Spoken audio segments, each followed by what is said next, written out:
yesterday, they announced the following. Sources, CLG sold, mass layoffs, brand's future uncertain. And after this, there was a bunch of other pieces that have come out clarifying things a bit, but the TLDR on what happened is CLG has been sold.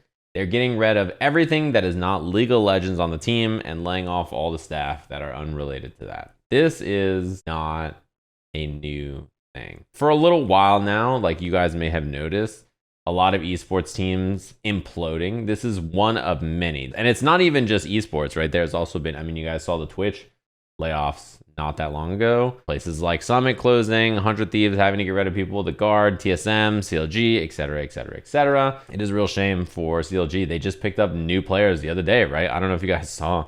They picked up new Smash players. One of them just won a major, and then it's like, well, everything's getting sold off. It's over. The other thing too is I think a lot of it is the fear about extra income, venture capitalists spending not being around anymore. The other problem is like CLG wasn't into crypto, but crypto kind of imploded, and a lot of companies like, TSM is a great example. They had a $210 million deal with FTX, right?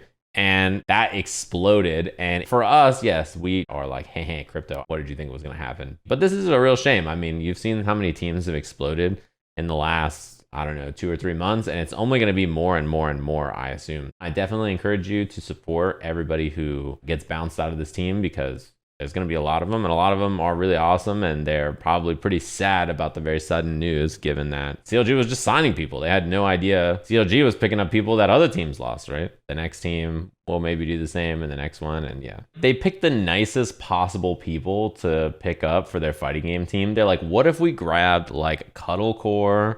Who else is nice? Ramola, she seems pretty nice. Who is like somebody who always loses but is very lovable, and they post funny, we got to get Apology Man.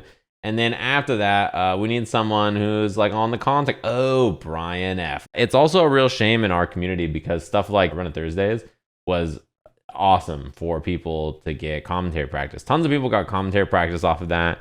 They made money off of doing it every week. The players had an awesome bracket to play in every Thursday. Plus their YouTube channel was really dope. The point of this, and I've wanted to talk about this for a while, this is going to keep happening. This is like the beginning of all of the bubble popping for lots of esports teams that just don't have the money. Tech companies, teams, and everywhere, people are going to have layoffs and problems and things like that. So not really the best time to get into esports for sure. Like there's still going to be teams and people who operate and make money and stuff. There's also going to be lots of money still in the advertising space around streamers and stuff, right? That's one thing that I don't think will change. If you're a large creator or creator of a decent size, that kind of money will still get spent. I wouldn't worry too much about it. But there are things that are a little scary for certain kinds of jobs and people. So I wouldn't be like, oh my God, no one will ever be able to play a competitive video game again. That's like the least of our concerns. And also it'll be fun.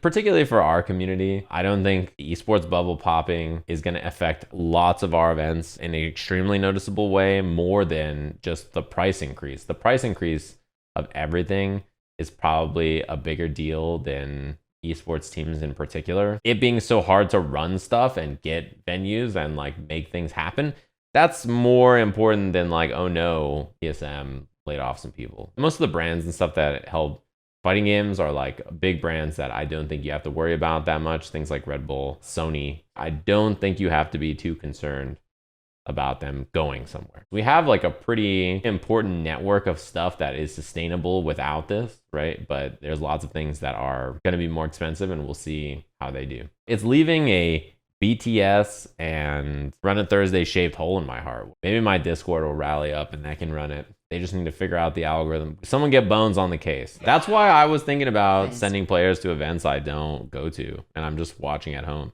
Because I was like, maybe I can help out a bit. Send players to EVO Japan and Canada Cup. Now we're talking. What if that's my calling? I only send people to shitty tournaments. I do gotta say, I liked Juna's tweet thread about EVO Japan. He brought up a lot of good points. He tweeted and said, look guys, if the event was run well, it would be good.